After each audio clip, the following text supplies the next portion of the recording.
Eighth grade lesson 11.3 is angle similarity. And just a refresh of what similar figures are. We've been talking about similar or congruent. Congruent means it's the same size and the same shape.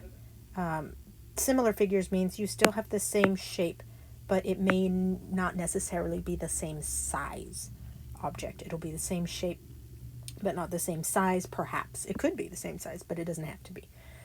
Two triangles are similar if their corresponding angles are congruent and the lengths of their corresponding sides are proportional. So those are two key pieces of information that will help us as we delve into this lesson. So the first part of this lesson asks you to use a protractor and draw a triangle with degree measurements, an angle measure of 45 degrees and another angle measure of 60 degrees. Okay, so there would be my drawing of a triangle that has an angle measure at 60 degrees and an angle measure at 45 degrees. And I had to kind of go out this way, then back this way again after I had measured out these angles and connect those lines. First of all, I want to point out that if we know these two angle measures, we can solve for this last one, right? Because we know that all three angles of a triangle all add together to 180 degrees. So I would take my 60 degree angle plus my 45 degree angle plus whatever the other angle is, and all of them together would equal 180 degrees. Put those together. Use inverse operations to isolate my variable. And I now know that the missing angle has a measure of 75 degrees. And I can put that there. They didn't ask you to do that right away, but I figured it's a good chance to dust off cobwebs on that. So you can find that missing value if you were given 2. What they asked us to do is, after everybody in your class had drawn a triangle where they had a 60 degree angle and a 45 degree angle, they say, well, now go compare yours to everybody else's. And what you would find is you're going to find people who have a bigger triangle or a smaller triangle. But if you look at all the measures of all the angles, they'll still be the same. And the length of those lines, because those angles, 2 of those angle, or all the angle measures are the same, the length of those lines will remain proportional. And so that leads them into the next piece that they want to tell you about, which is the angle similarity postulate.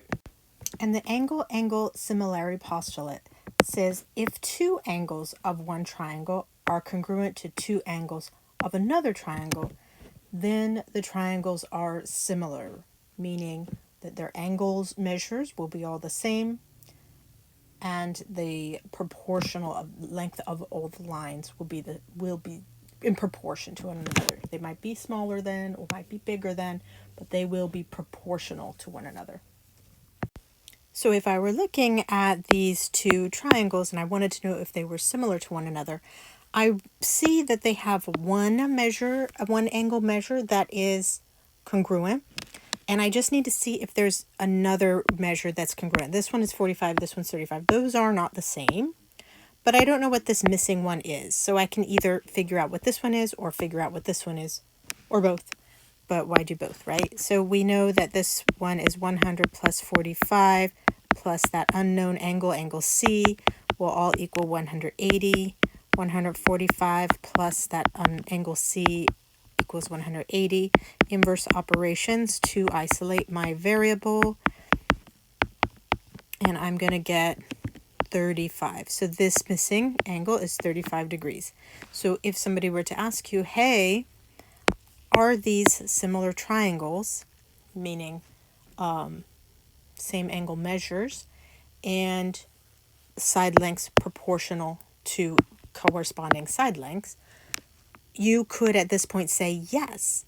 You don't have to do any more proof really, because you know now the angle similarity postulate. If 2 of my angles are congruent, then the triangles will be similar. And that's just the rule. So as soon as you find 2 angles that are congruent, then you can make the claim that these are similar triangles because of the angle-angle similarity postulate. That's what this lesson is all about. And so knowing that kind of helps with situations like Matt's situation. While playing tennis, Matt is 12 meters from the net, which is 0.9 meters high.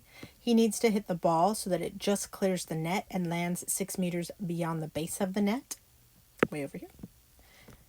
At what height should Matt hit the tennis ball? How high up should he hit it so that it clears and lands there? And so I can use the angle-angle similarity postulate on these two similar triangles because notice I have a right angle, 90 degree. Those two angles for these two triangles, by the way, I took this little triangle and put it over here so my brain can see it separately, and this big triangle and put it over here so my brain could see it separately. This right angle is similar, and remember they share this same point here, so that's going to be congruent. Sorry, this angle is the right angle congruent, this angle is congruent. There are two angles that are congruent on these two triangles, so they are in fact similar. That means they are also in proportion to one another. And so if they're in proportion to one another, if each side is proportional, corresponding sides are proportional, I can use my tool that I use for proportional relationships. If these are equal, I can cross multiply those to find out a missing value. If I know 3 of the values, I can find the unknown 4th one. So I will compare line AD. Notice I put the measurements here. We had for ABC, 6 was the length here at the base, 0.9 here. Here I put 18 because you have the 6 to get here and then 12 more for 18. And the height is the unknown that we're trying to find. So I'm going to use my corresponding sides on the big triangle. I'm using line AD, and corresponding to that on the little one is line AB.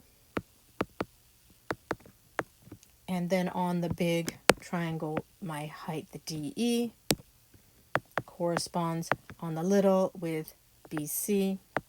I will fill in the values. The length of AD is 18. The length of AB is 6. The length of DE is our unknown. And the length of BC is 0.9. Now that those are filled in, I can use what I know about proportional relationships. If they're equal to one another, then their multiplied crosses will equal one another as well. So I will multiply 6 times x to get 6x, and 18 times 0.9, and that is 16.2. Now I have my variable here that I'm still trying to find. He's being multiplied by 6. I'm going to do an inverse operation to isolate that variable, divide by 6, and must do that to both sides to keep the scale balanced.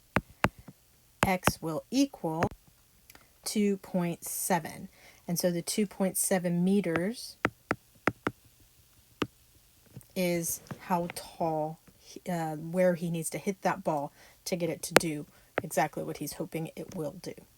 They did all these steps here. This 6 plus 12, in case you're confused there, that's how I got the 18. So they were just showing you, oh, it's that for this whole big triangle, it's that all the way across. So that's what that was all about. But otherwise, we had set it up the same way. They used h instead of x as their variable, but we did that all the same way.